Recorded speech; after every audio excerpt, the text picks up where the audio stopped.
Have you found yourself wondering, is there something more? If so, then you, my friend, are a dreamer in waiting. I'd like to welcome you to the Dream On podcast. I'm Julia Gentry, and along with my husband, Travis Gentry, we discuss real, raw, and not small talk conversations about faith, family, entrepreneurship, and all the things that matter most in this life in order to help people bridge the gap between what they currently have and what they really want most. Join us as we give you insights, tools, and strategy to chase every dream that's on the inside of you. But be forewarned, this podcast is not for the faint of heart, but rather those of heart. This is the Dream On podcast. Okay, here we are. Here we are. In our bedroom. Yep. We are in our bedroom, ladies and gentlemen. This is where it all started. No, it's not. Not even close. This is probably bedroom number 16. Probably more than that. 20. If you Those include... are physically places. Did you count the RVs? I did. Oh, okay. Remember last time we talked about how many houses have we lived in our... And that's including the RVs? Mm-hmm. Okay. So we'll round it out. It's our 16th bed 16 in marriage. to 20. Bedrooms, beds. And here we are. Why not film our podcast in our bedroom? In our bedroom. Because we're talking about marriage. Yes. So today we're going to talk about not only just marriage, but specifically growing in marriage. How do you grow in your marriage? Because the reality is, if you're not growing, you're dying, right? And so fortunately, I would say right out of the gate, if someone were to ask me of all the things that I'm most proud of in my lifetime, it would be my marriage. It would be our relationship. I'm extremely proud of that. And not because it's perfect, but because you're the best. Well, I would agree. I mean, keep going. But for real, it is. Of anything, that is something that I would honestly say I feel like we've proactively worked towards. We are constantly in communication with each other on our marriage. We've been through so many crazy seasons and done so many things together, and I'm just so proud of that. But equally so, I'm also troubled because I don't know if it's as of lately, I've just been more watchful, but we have had a lot of friends in our lives who are just struggling in their marriages, right? Like, and whether they're 5 years in or they're 15 years in, but they're just, it's either okay, fine, and good enough. Like you can tell it's just kind of flatlined. Yeah. Or they've even kind of shared with us, like, we're not doing good. Like, we're growing apart, and I watch you and Travis growing together, and it's obvious, like, we must be growing apart. And so we wanted to do a podcast on growing in marriage. Yeah. So I mean, after 8 years of marriage. It's not 8 2008 years. was what I was going to say. 2008 is when we got married. So 12 years of marriage. That's what I was going to say. Okay, good. I was going to say, 12. Way to just set this thing up, baby. It's the most thing I'm most proud of. We just don't know how many years we've been married. After a decade, it's... Now we count in decades. Totally. We're in second decade. Okay, so just again, so for those of you who don't know us well, we've been married. We just celebrated our 12th anniversary, and we've been married 15 years? No, I'm sorry, together. 15. Oh, Lord in heaven. We just went over the math. How now, brown cow? We just went over the math. 12 years. 12 years married, 15 years. How old were you when we got married? 21. Yeah. Okay, so let's do this. Growing in marriage. Where do we start? Good question. This is a big one. We might as well just chew the elephant one bite at a time. Yeah. I mean, it's obviously evolved. Yeah. In all areas. Which may be point number one. Like, it evolves. The evolution. It's like chapters in your marriage. You know, they talk about, I think all the time, especially at church, you know, we talk about the seasons of life. Mm-hmm. But I think there's chapters in our marriage, right? So it's like, if you even consider when we first dated. No kids. No kids. Dating. Then you get married and there's that honeymoon chapter. And then you have the first baby. And for us, then there's second baby. Then there's starting no businesses. And then there's like, if you look at it, I think that part of this is realizing that there is an evolution to your marriage. Like there's chapters in your marriage. And I think that well, your needs and wants change. That's kind of what you're saying. Totally. So it's the evolution of where you're at in life. Yep. You know, and that's from physically the needs and wants to emotionally to financially. Yeah. So then you have to reassess those. Totally. to figure out, okay, here's where I'm at. Yep. I've changed. Yeah. Because you don't see it on an external basis. Totally. And it happens gradually, right? Yeah. Like it's not like all of a sudden, I mean, sometimes, right? Like you have a baby, but I don't think you realize that, okay, this is going to change everything. This is going to change me personally, emotionally. It's going to change you personally, emotionally. It's going to change us financially. It's going to change spiritually. It's going to change sexually. But I don't think for most people, they talk about that. Like they don't ever check in and go, oh, wow, this changed my life personally dramatically. And it's also going to change our life dramatically. Let's talk about this. Yeah. Right. And then I think what happens is you start looking back going, okay, we're 10 years in, but we don't feel the same love that we used to when we didn't have kids. But you forget, but we have 4 kids. And what does our love look like now than when it started? Yeah. And when you communicate and how you communicate. Oh, man. This changes. I mean, so make sure, buckle up, guys. We probably need about 5 hours Maybe for this one. we'll do a couple episodes. But that's a bit, that point just came to my head is when you communicate. Yeah. So when you don't have kids, you can communicate anytime. Yeah. And I can't remember where we heard it or I heard it, but intense fellowship. Yeah.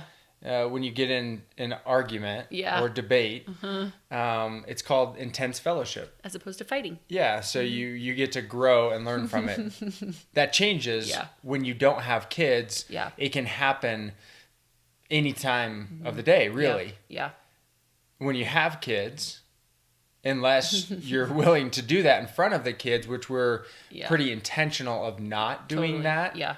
And we try to, if we know that there's something that needs a deeper level of talk, and one of us may be, frustrated. It may not be at each other. Yeah. It just may be about a situation, and we just need more time. Yeah. I feel like that's been an evolution too of like, when we have kids, I don't want to do this in front of our kids. Yeah. Because they don't know what's going on. They don't know the context. Yep. And it may not be at each other. Yep. And they just look at it as mommy and daddy are arguing. Yeah. So we've kind of set that stage and that standard right up front. Yeah. So communication has changed big time. Yeah. Okay, so let's just go down that bunny trail for a second though, because I feel like I hear from a lot of people, well, we're just not that good of communicators. I mean, and then it's like, period.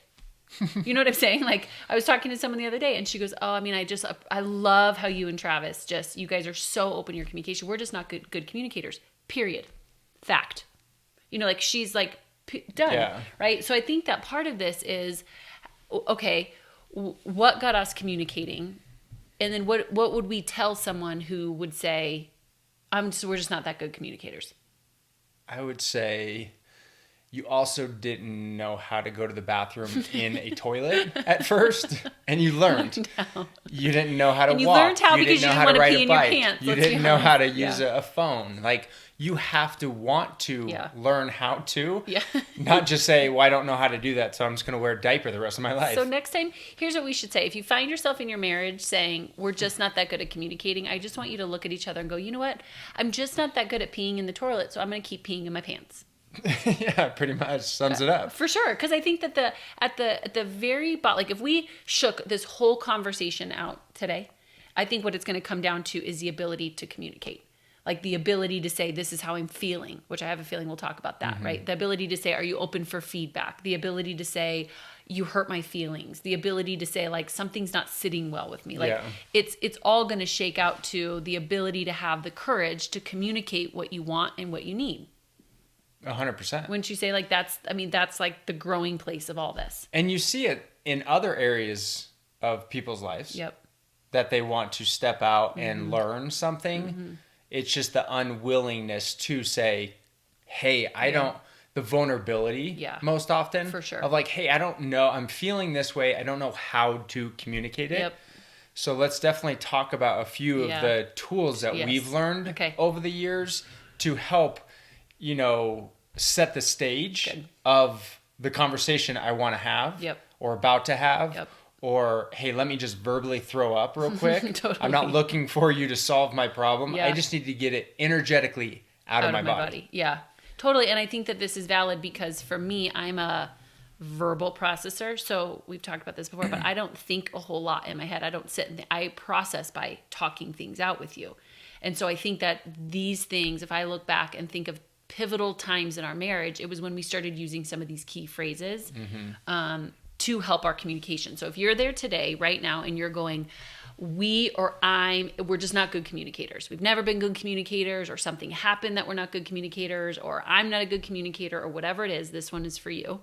But I remember that whole concept of, this is how I'm feeling, right? And saying, okay, Travis, you did this and it made me feel this way. Why that word is so powerful is because no matter what you did or didn't do, right? Because some of this is just perception. It isn't even fact. But no matter what you did or didn't do, you can't take that feeling away from me.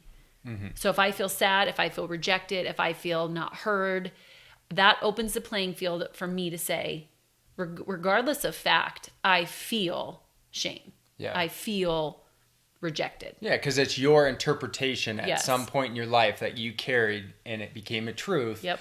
And so when something happens, it triggers you to go back to that truth or scenario that makes you feel X. Yep. And that's exactly what we talk about, on the Dream Factory and Co. That's what we do. Yeah. I mean, that's what our business is around, is understanding those things. So then when you have a conversation with your spouse, you know where it comes from. Yep. So it's not me. Yeah. I didn't do it to you. Yep. I did something to you. Yep. That stimulated a feeling. Yeah, that stimulated and brought up like the emotions of the past. Yep. And it could be the past together. Totally. Most often it's deeper rooted. Yep. So it's a thing under the thing under the thing. Yeah. A few generations back that But I think before we land on it, and this was years ago, and I remember when we really started using this, because prior to that, I think what happens in those moments is it's like a blame dart.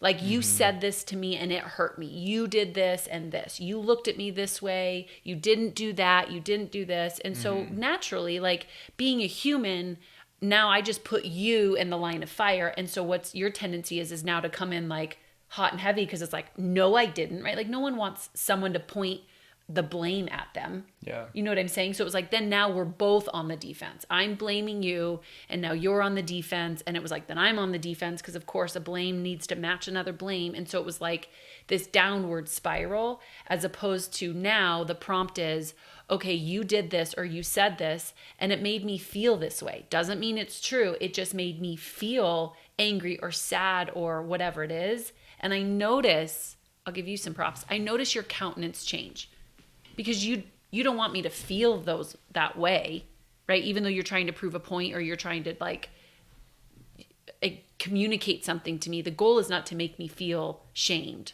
or guilty, or, you know what I'm saying? So it's like the minute I say that, you're like, okay, now I at least get where she's at. Well, it could be in an unhealthy state. It could be, I want an emotional. So let's give an example. In the past, not knowing and recognizing that, I would look for a reaction. Yep. I wanted a reaction to know that you understood what the point I was trying to make. Yeah. Because I picked that up somewhere along my life. Yep. That I need to see a reaction, so then I know you understand what I'm saying and you get it. Yep. And you didn't show emotion until I like kept going and kept going and kept going. Which is so funny, because then what that did is, and for me, the reason that I couldn't show emotion is because emotion meant weakness. Any signs of emotion meant weakness. So it was like, heaven forbid I'm weak. Good emotion or bad emotion, right? So it's like, I can remember the day when you had that conversation, and it was like I was almost emotionally flatlined. Not to the point that it was so obvious, but to the point that you weren't getting any reactions out of me, because it was like, heaven forbid I show anger or sadness or whatever, remorse even, because then that meant I was weak. Yeah.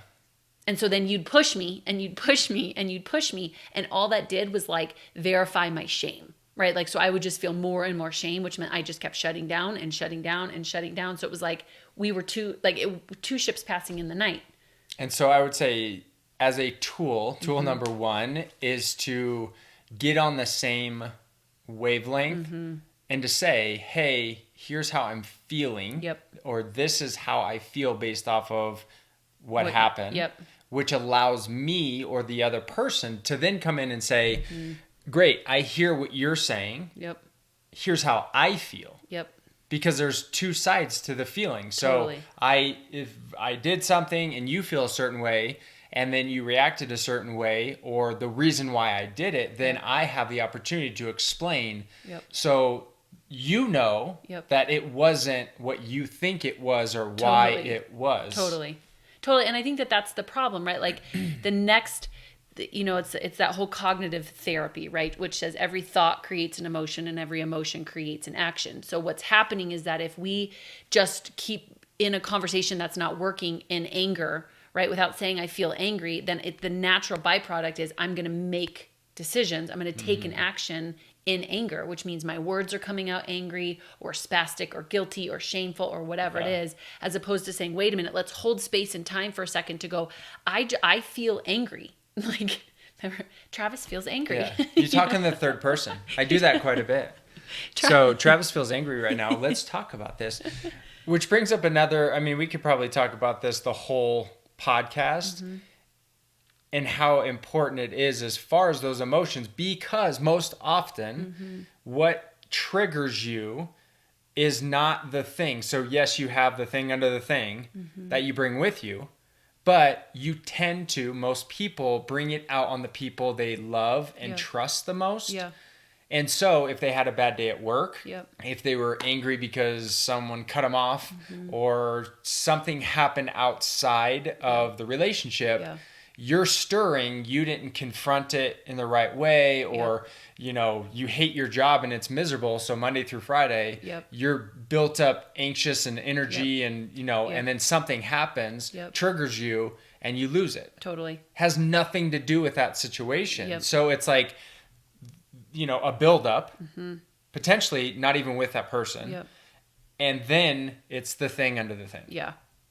And that this is, right, like these are not in like a specific order, but I think that is such a level of awareness, right? Like I think that there's been times that even in our intense fellowship, both of us are able to go, are you mad at this? Or is it something completely different? Well, yeah. And it takes courage to go, because in the moment you're like, it's this. Well, it's the fact that you didn't put the clothes in the clothes hamper. You know what I'm saying? Which I never do. So just get over that. But I would also say we just went through that process where, yes, you have to consciously be aware of okay, and sit with it. And it sounds silly, say it in your head or say it out loud, but Travis is feeling this frustration or anger, or Travis is pissed off or whatever it may be. And then it's sitting with it. And it happened 3 weeks ago or whatever, when we were in the car and I was getting anxious and amped up, had nothing to do with you. And then we started to peel back of like, okay, what is it? Why is that triggering me? Yeah, because in theory, what we were talking about was enough to kind of ruffle feathers, but not enough to get you as anxious and frustrated as you were. I don't even remember what it was, right? So again, this is a level of awareness to know your partner so well that even in those moments when you can see that you're kind of spinning, it was like it took me, for whatever reason, the courage to go, Travis, are you that mad at this thing, or is there something else? And then to be able to like hold space. And I think that this is what also, if someone were to say like, what else is it that has made your marriage great? I would say that we are friends first. Like you are my best friend. Like you are my best friend. And yes, you're my lover and my business partner and my baby's daddy and all the things. But like you are my best friend first. And so when you get in these moments, if you can realize that this moment is not just about me, it's whatever Travis is also experiencing, right? Like, and I care about you that much. Like I am with you. I am your partner in this. It's like even in the Bible, it talks about that when God created woman for man, it was because he didn't want man to be alone, right? He wanted a helper. That's why he made a woman for the man, right? And so when we start to see each other as like, no, we are for each other. We are with each other. Like we are together in this, as opposed to like you versus me, right? Like I feel like we've always looked at each other like that. And I don't really think that's modeled very well in society. No, I would as agree. Far as the communication, but also what I saw growing up and what you see in movies, what you see around you with other people and relationships, I didn't learn how to communicate until I was like, I need to be better at this. Yeah. Because I'm not really that good at it. And I tend to not be, I don't say nearly as many words a day as you think, as you do, or as you're thinking, as I'm thinking. In my head, I'm saying thousands of words a day. Totally. And so I process differently. Yes. But I also need that externally too. Yes. I can't just process it internally. Yes. There's a point where it's like, I got to invite you in on the conversation as opposed to being standoffish, shutting down, disconnecting. Yep. And that could look in a few different ways. Disconnecting and drinking, disconnecting and just not being physical touch, disconnecting and, not talking or, wanting to be present. Yes. Which is interesting because even as you're saying that, and I said, I'm a verbal processor, you're a thinker, right? And so sometimes, and for those of you who are out there, Travis will be thinking so much in his head that then I get the short version. Cliff Note version. I get the Cliff Note version. And so and I love the process of the discovery. So a lot of times, you'll go through the whole process in your head and then just give me the Cliff Note version. And I'm like, we just need to fill in a few little pieces. There's some things here that I'm not putting all together, which makes sense now because you've already spent so much time processing it in your head that it's okay.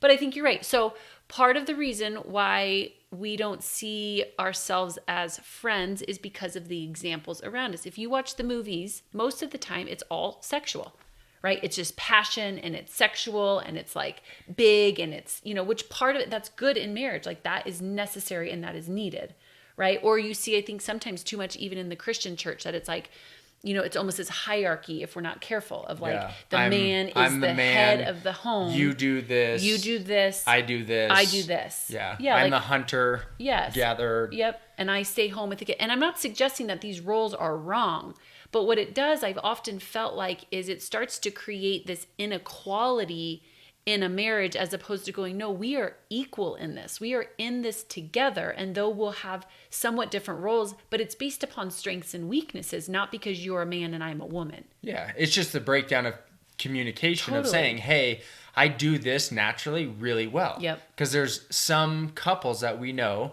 that the husband takes care of the finances. Yep. And we know some couples that the woman takes care of the finances and pays all the bills, which is totally awesome. If it works for your relationship. You can't just assume this is what I do. And especially because that's what you saw growing up. Totally. If you saw your dad always take care of the finances, but your wife happens to be a CPA and really good with numbers and detail oriented, it may be better. Let her. Handing it off. Totally. So I think it's the communication too, right from the get-go. And that evolves and changes again. But continually the checks and balance of here's where we're at. Relationship, sex. That looks different from when you first get married and when you have 4 kids. So, but it's communicating that. I don't think a lot of people, you get to a certain point and it's you're just in this habit loop of money, of kids, how you're going to raise kids, what you ate. We're very intentional and aware of what we had growing up is different than what we have now. I could do the same things as I grew up and eat the same foods, but it's evolved and changed. So I want to know what, and you've done really good at that and taking the lead on that. And I probably would have done a lot of the same things and ate a lot of, or fed the kids a lot of the same things. But because you kind of took the lead on it, I'm all in. I buy into it as far as we need to feed our kids healthy stuff and not give them a ton of sugar. And once you're consciously aware of it, you see it's almost like an adult taking a couple shots of alcohol, just like a kid getting a sugar rush and they're buzzing and running all over the place. So you have to be aware of that. With all that being said, it's there again, looking at it and saying, okay, you're going to take the lead on this. I'm going to take the lead on this. Some of them we have to do together over throughout the day, the week, the month. Yep. Some of it I'm just going to do. Yeah. And some of it you're going to do. Yeah, for sure. And I think that, again, this all takes a level of awareness of really having to check in with yourself and your marriage and going, is this what I want? Is it working? Right? At every different phase. And not because it's not working or broken. Sometimes yes, but sometimes it's like, to your point, we just do what was modeled, right? So we saw this from our parents, so we're just doing the same thing. Or we started out doing it, and now here we are 10 years later, still doing it, right? Mm-hmm. But it's like, if you look at any industry or anything that's continually growing, it has to change and it has to evolve. But I think if you're not aware and then have the courage to start asking these questions and just express this vulnerability of going, either we're friends or we're not, right? Like, hey, I'm kind of nervous to share this with you, or hey, like this is how this made me feel, or even introducing feedback, right? Like, I remember now when we say to each other all the time when we're trying to kind of like, okay, there's some things that aren't working in a certain area, and we're not intentionally trying to hurt each other's feelings, but it's saying, hey, are you open for feedback? Mm-hmm. No. Not right now, but maybe next week. Circle back around with me. No, I'm not. Because in that way, it's like, but as long as you ask the question, I'm allowed to say no. No, in this moment, I'm not open for your feedback, as opposed to like, okay, if he prefaces with, are you open for my feedback? Then I know, out of love, you're going to give me feedback on an area that isn't working as well as it could, or as well as like we want it to. But I need to be open to know that like you are for me. Yeah. You're not trying to judge me or shame me. Yeah, and with that though, we're very intentional of growth. Like, we want growth. Yeah. We want to be better. Yeah. So I'm not going to sit there and listen to you chase your tail. Though you have a couple times around the same thing though. Yeah. Week after week after week. It's like, if you were to complain and you're like, I just can't lose this weight and I'm heavy, and I'm like, okay. Are you open for feedback? Like you can't do the same thing and expect different results. Yes. So I feel like we've also committed to each other. Yeah. Like, we want to grow. Yeah. So we have to take feedback. Yes. Sometimes it's like, hey, maybe not right now. Yeah. Not in the middle of a fight. Yeah. Right. If you're having a fight, and you're like, are you open for feedback? They're allowed to say no. Like, wait, let me get myself at a state in which I can accept what you're going to say. Yeah. Let me get my ego out. And we really actually talk this real talk. I had someone the other day say, I can't wait to see who your kids are when they grow up. And like, they're going to look at other kids and be like, you guys, that's ego. Your ego is getting in the way. But I'll say to Travis, he'll say, are you open for feedback? No, I'm not, because I'm not open, or my ego is in the way, or I feel defensive, or like, I want to hear what you have to say. But in that moment, maybe not. Yeah. Maybe I can't hear you. And that's okay. As long as it's, we're not going to circle around that conversation multiple times. Totally. And that's where I think it starts to break down, is that one spouse tends to back down, and one kind of dominates that situation or that area of life. Yep. And there's no real opportunity for growth and input and feedback to get on the same page, to fix the problem, instead of chase, your tails and keep circling around it for months or years. Yeah. We've practiced that. Yeah. And it's a constant practice of like, hey, like, now more so than ever, it's like, hey, like, if I'm doing something and it doesn't sit well with me, then it's like, hey, I need feedback, whether it's from you or someone else, depending on what I'm trying to accomplish. Like, I don't have the tools to be able to do what I want to do. So I need someone else to tell me to do something. Yeah. Well, I will say, I'll give you a little bit more credit on this, because I think that I had so much of this limiting belief that I am wrong.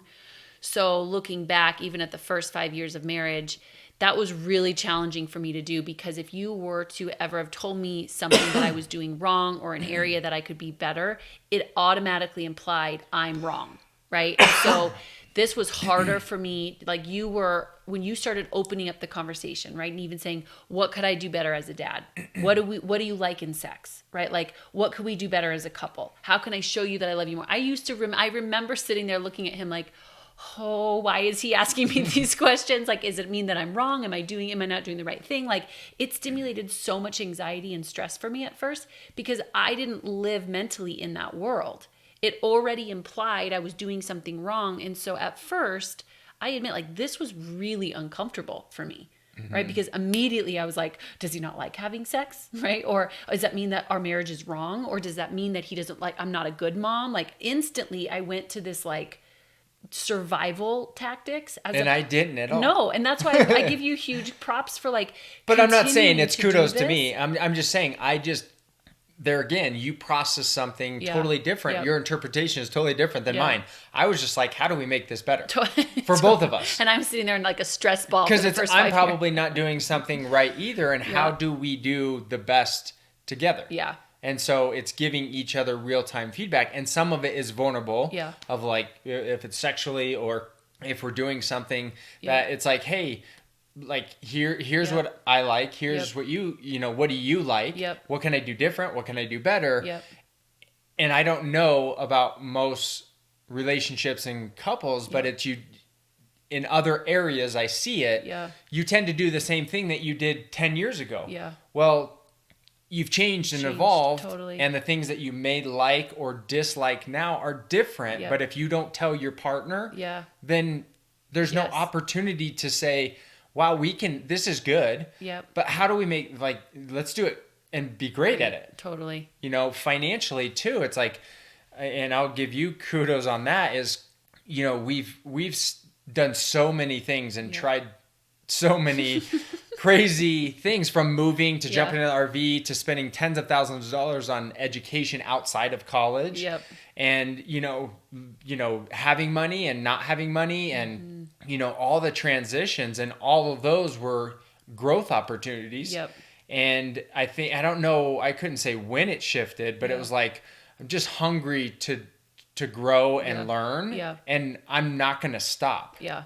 I mean, we're even talking about currently another potential opportunity to shift or change and to grow. To grow, yeah. And you're on the same page. And I've seen this in other couples where one spouse is like, here's what we're going to do because we've been doing it for, 10 years, 15 years, 20 years. Yeah. And the other one is, having their midlife awakening, and they're like, no, I don't want to do that anymore. Yeah. I want to go and experience life differently, or I want to move, or I want to go try this, but potentially I'm going to take a pay cut, or I may not make any money for a certain amount of time.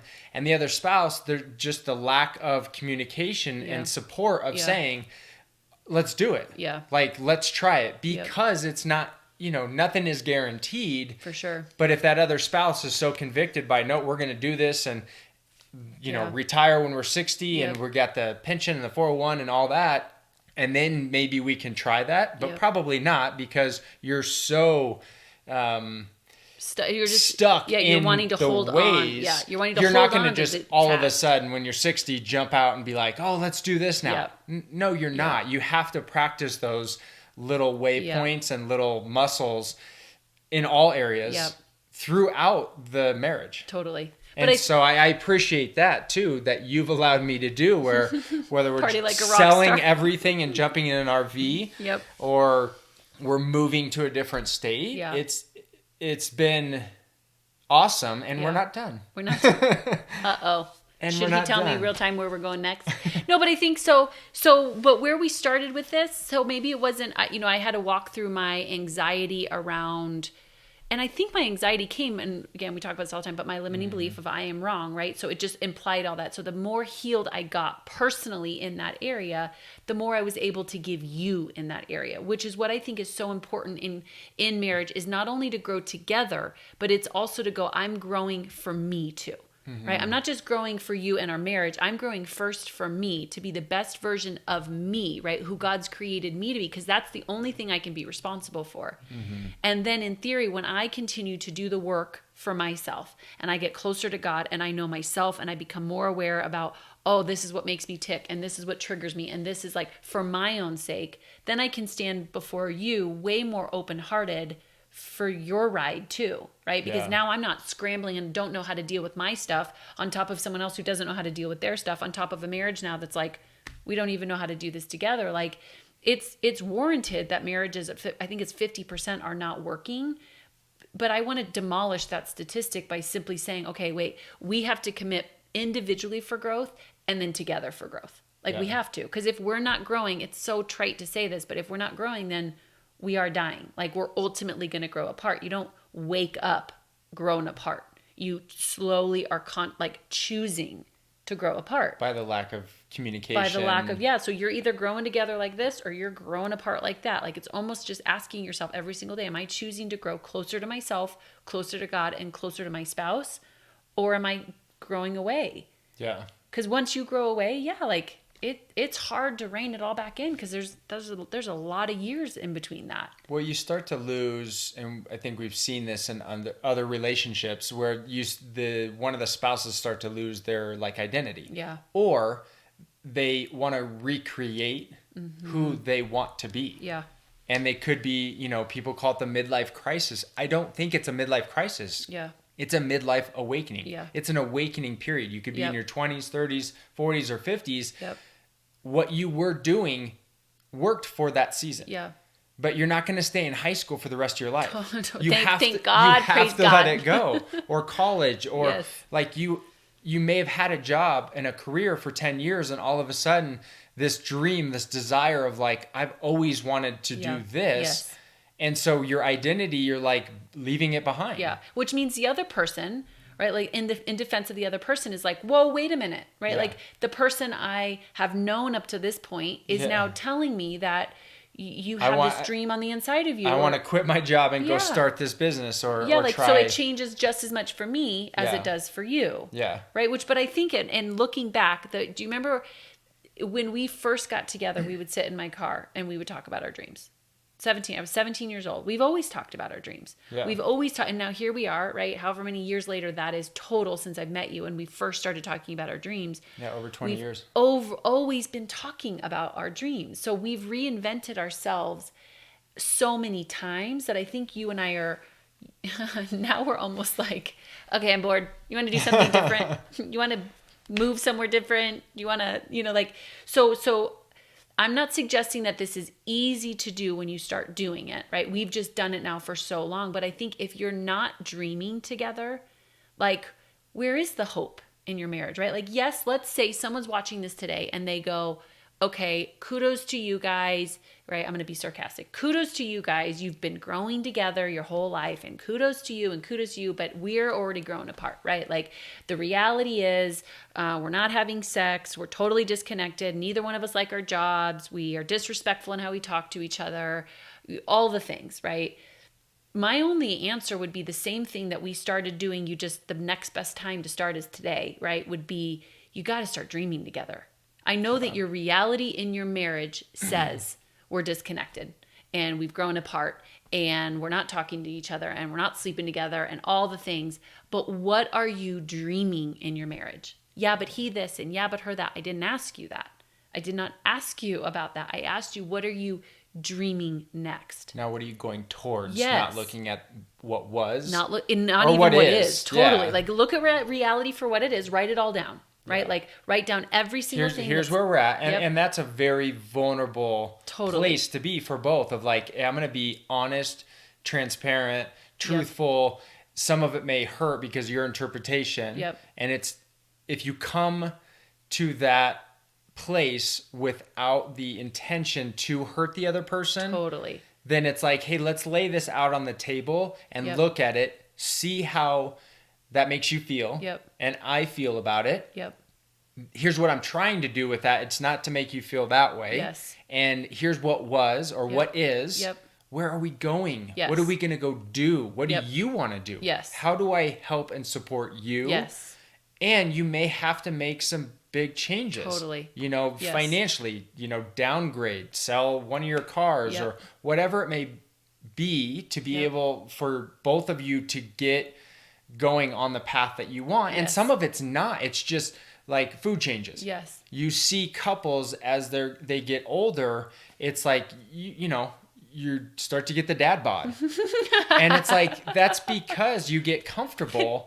Hashtag dad bob. Or mom butt. Or mom butt. No, I will never. I told Travis that maybe that's why you did marry me, because I was like, hey, I just want you to know I will never have a mom butt. No, but it's intentional. And we've been practicing that and continually learn something new all the time. Yes. We know like very little. What is the saying? I forget more than like Sarah is a nutritionist, that one of them that we know. And it's like, I forget more, how does it say? I forget more what she knows. Something. Basically, I know very little is what I'm trying to say. And it's a constant thing of like, and it's science. It's changing all the time. Totally. So you should do this in the morning, or you should do this in the afternoon, or right before bed, or take this, or whatever it may be. And it's like, it's just trying and playing with it, because everybody's bodies are different and the responses are different. That's the same principle of, you start out, because most people, when they get married, they're in the best shape they've been in. They're, smitten, they're in love and sex and all the things. And then over a period of time, you get comfortable, you get complacent, and the lack of communication creates that disconnect. So yes, when you look down in 7 years, 15 years, 20 years, you're not living your best life. You're way over here and I'm way over here. And we're like, we're just, we're totally disconnected. And if the other person wants to be like, hey, I'm going to change, like, we need to buy some different food. The other one's like, why? Why all of a sudden do you want to like feel better and look good and work out and lose 50 pounds? Like, why would you want to do that? So there's no support of like, that's awesome. Yes. I've actually been thinking about that too. Or simply just tell me more, right? Like, so a lot of times, I mean, Trav comes up with ideas all the time. If I don't get a text every couple of days that says I have an idea, something's wrong. And so a lot of times, because I don't want to ever, I've learned to, I don't know that I did this while starting out, but because I value your ideas, whether we act on all of them or not, right? Whether we're just kind of like practicing the idea creation part, but even those moments in my head, I'm like, this is crazy, or this is nuts, or we're not going to do that. Whatever my mind wants to tell me, I always will now, at least tell me if you say that this is accurate. I'll say, tell me more. Just because I'm like, tell me what you're seeing, right? Because like, if you're getting a vision for something new, to your point, like wanting to start a new, I don't want to say diet, but like a new meal plan, right? Or you're wanting to take us someplace new, or you wanting something new in the business, or something new in our sex life. And I'm like, oh, I don't understand what you're saying. Sometimes if I bite at that, or I'm like, that's ridiculous, or I reject it, or I feel shame or whatever, it could shut down that idea and demolish it. Right? It's almost like the intimacy of those first ideas are so vulnerable, right? It's almost like a seed. That thing's not really planted yet. It's like so vulnerable and so new that if I come in and judge it or demolish it, it'll never take root. Right? As opposed to like, tell me more of what you're seeing, tell me more of what you're feeling. Then we can establish some roots and decide, is this something we really want to look at the pros and cons. And what is worst case scenario? What is best case, best case, worst case scenario? And then move forward through there. And we've done that on most decisions. Okay. And we're in a decision right now that we're like, okay, what is the best case, worst case scenario? And it's a big decision.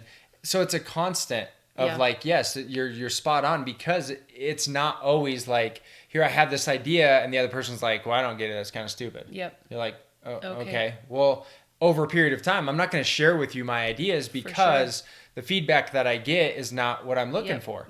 So resentment builds up, and frustration and disconnect. So, all the things. So you're spot on, because I've never heard once when I have an idea, as crazy it is, you're just like, okay, I mean, tell me about it.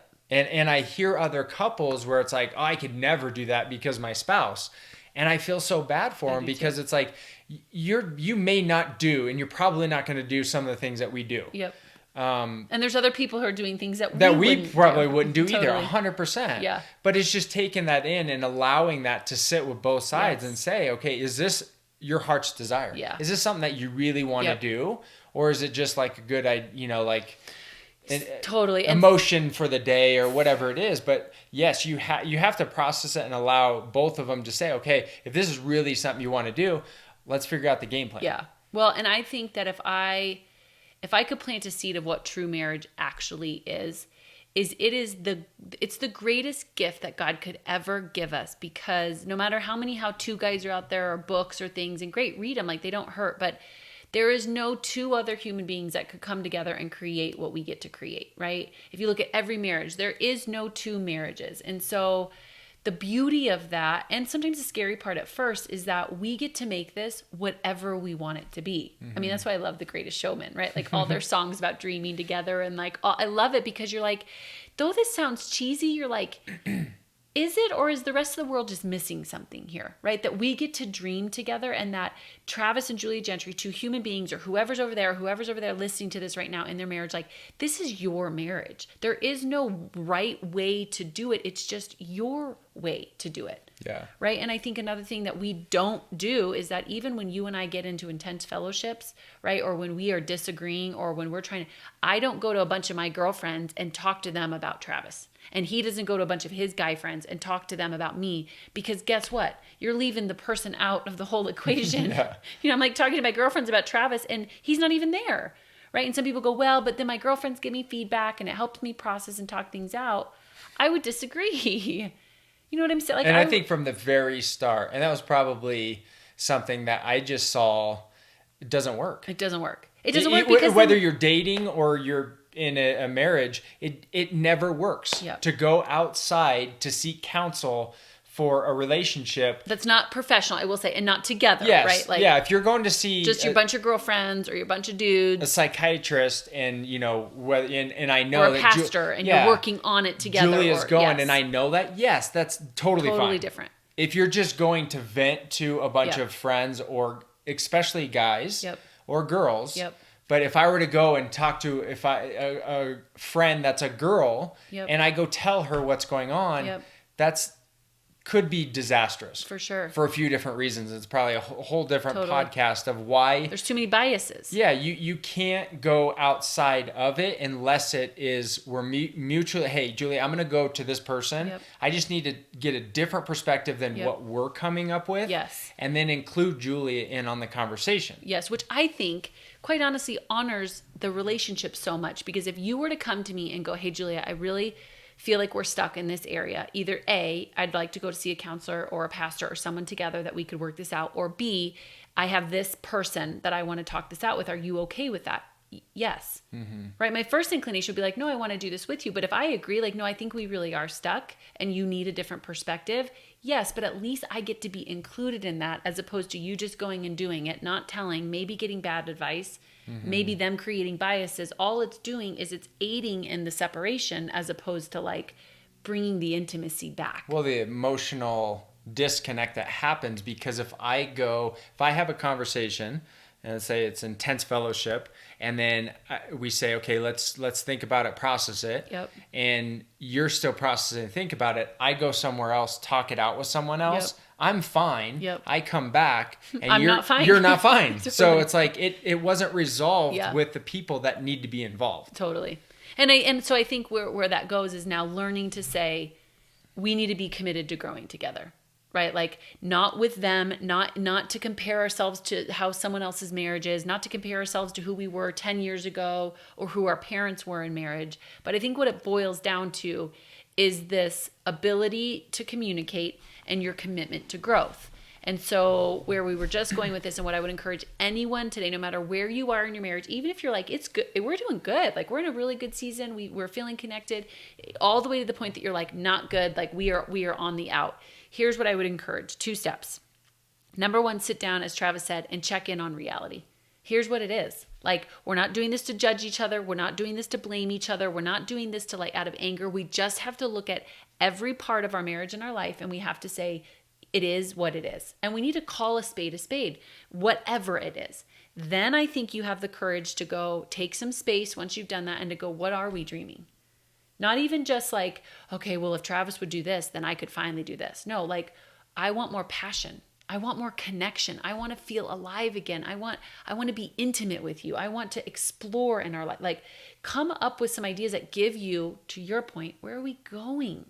Like, we could sit and circle. We could avoid all the stuff. We could avoid reality. We could keep judging and blaming and shaming, or we could start looking at our dreams or what's next and go, let's go there together. Yeah. Like, let's go there. And then anything that's not in alignment, we're going to have to rub it for a minute. We're going to have to look at it and go, does this work? Does this not work? Do we have to change habits, the way we talk to each other? Do we need outside counsel? Like, what do we need to get us from where we are to where we want to be? Yeah. And some of it could be or feel like it's selfish. Yeah. Because when you have kids and you have 4 kids under the age of 6, there's a lot of energy and time that goes into that. Yeah.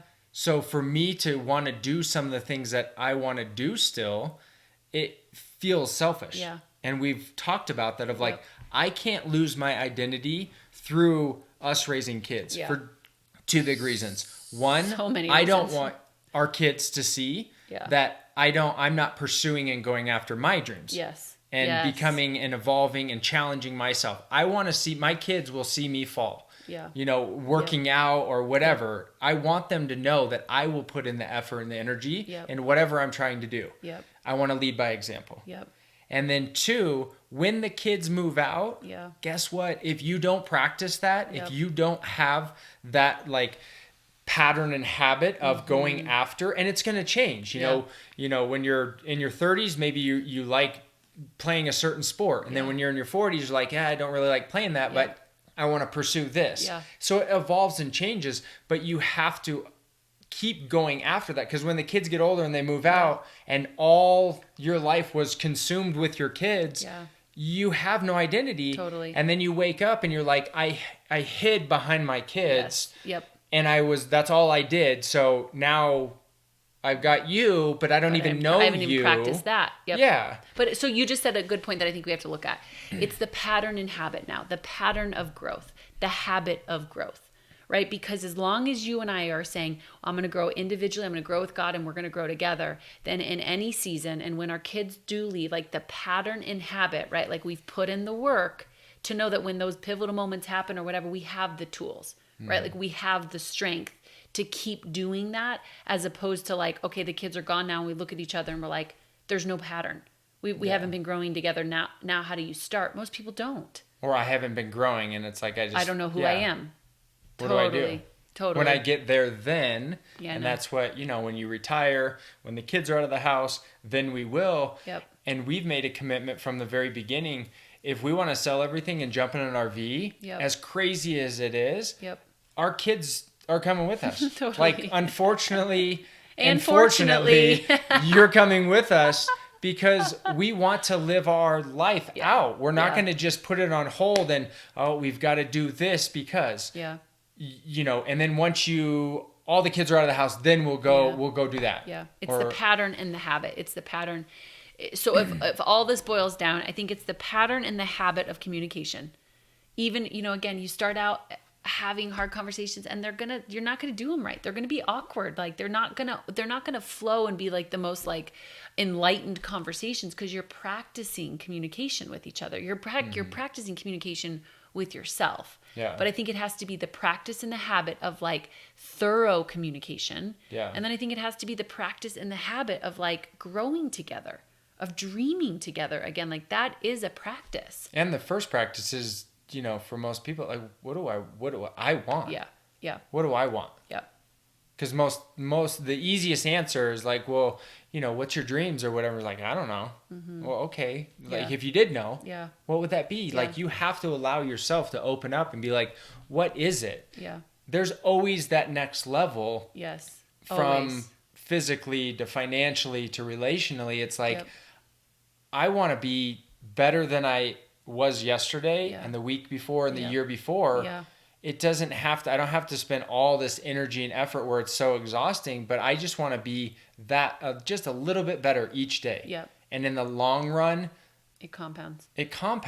And I want to live great. Yeah. And I want my marriage to be great. I tried the best that I could. Yeah. It wasn't, totally. I'm not going to be a victim. Yep. And I feel like both of us have committed through the communication and conversation of like, I want to pursue certain things. I want you to pursue certain things. Yep. And knowing that they can get a little rocky, yeah.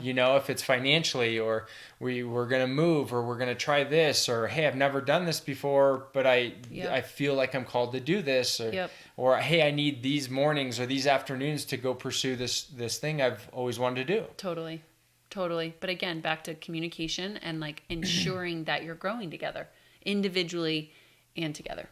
So I think you had said it, but to kind of wrap it up, you were talking about laying it out on the table. Yep. And saying, let's look at all the areas of life. Yep. And where you think you're doing good, where you think you're falling short, where you want something different. Yep. And just have that conversation, and then maybe ask clarifying questions. Yep. And then let it be. Yeah. And sit with it and take some notes and write down, and then come back, talk about that again. Yep. And then I think the third meeting would be dreaming. Yeah. Like, let's white dream. Yep.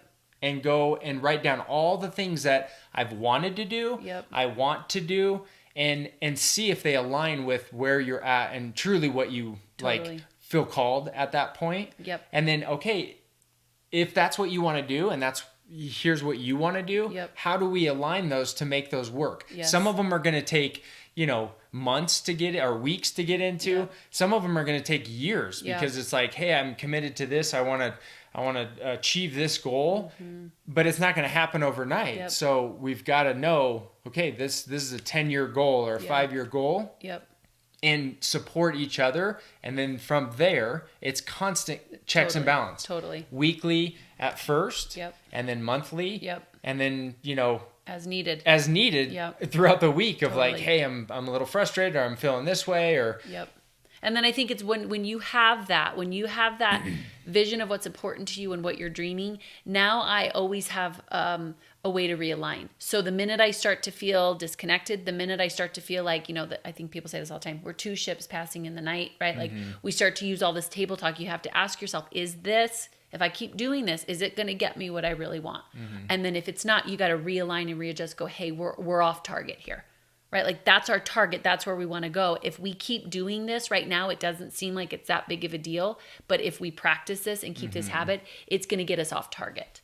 And knowing that's okay. Yep. Coming back to it. There's certain things you have to come back to it. Or the season where it's like, yes, okay, I'm gonna go to school and I'm gonna go, be a doctor or attorney or whatever it is, where you have a full-time job and you want to go back to school or start a business, and you have to put in more effort and energy. Totally. But that's there again. It's not like you're included on the conversation. Yep. So for the next 6 months or a year, we have to make sure that we maximize our time together, our time with our kids if you have kids, and it is going to be like we're kind of passing. But if I know why you're doing it, then I'm supportive of But I think dream. What happens is, even to that point, and then we'll shut it off. I know that we're getting a little long here, but the idea is that even if our schedules are a lot, we don't have to grow apart, right? Like it's almost like that becomes the easy out. Well, we're just two ships passing in the night. But that doesn't mean you have to be disconnected. That doesn't mean that there's not little prompts or nudges or kisses or makeout sessions or just there's you can still stay connected even in busy seasons of our lives, right? Even in productive seasons, even in hard seasons, even in stressful seasons. Like there's all these different seasons. Is that the concept is still, even though our life is full, I don't have to be disconnected from you. Yeah. Right? Communication. Yeah. It's that simple. Simple, stupid, hard. Yeah. So for all of you out there, we encourage you from the bottom of our hearts that there is no perfect marriage. There is no perfect answer. But even in this, my hope is that this just awakens people to go, I can do that. Like I can grab just a couple of those things to make my marriage great. Our kids need our marriage to be great. I believe our world needs our marriages to be great. Like marriage is just the best, a most amazing gift from God. And it does take work, but it's just so amazing. So my hope is that this encourages you and it meets you where you're at to begin your journey or to continue your journey in growing together. Yeah. And if you don't have the wherewithal or the tools, Google, there's tons of books out there. Go to thedreamfactoryandco.com. Yes. We have different workshops online, 6-week course. We have a 26-day challenge that you can go through. Totally. You're one thought away, one book away that will spark up that conversation and to get you on that path. Because once you start to be consciously aware of like this, then it goes to this and this and this. Yes. So just don't use that as a crutch. of I don't know. I don't know where to start. Anything. Anything. Tag us. Ask us the question. Here's where I'm at. What do I do next? We will respond, guaranteed. Let us know how we can support you, but do something. Till next time. Yep. Dream on. Dream on. On behalf of both of us, thank you for listening to another episode of Dream On. Don't forget to visit our website, The Dream Factory & Co., for all the show notes and other tools and resources to get you unstuck, clear, and helping you reprogram your thoughts and beliefs so that you can live out your dreams with a community that supports and challenges you. Until next time, dream on.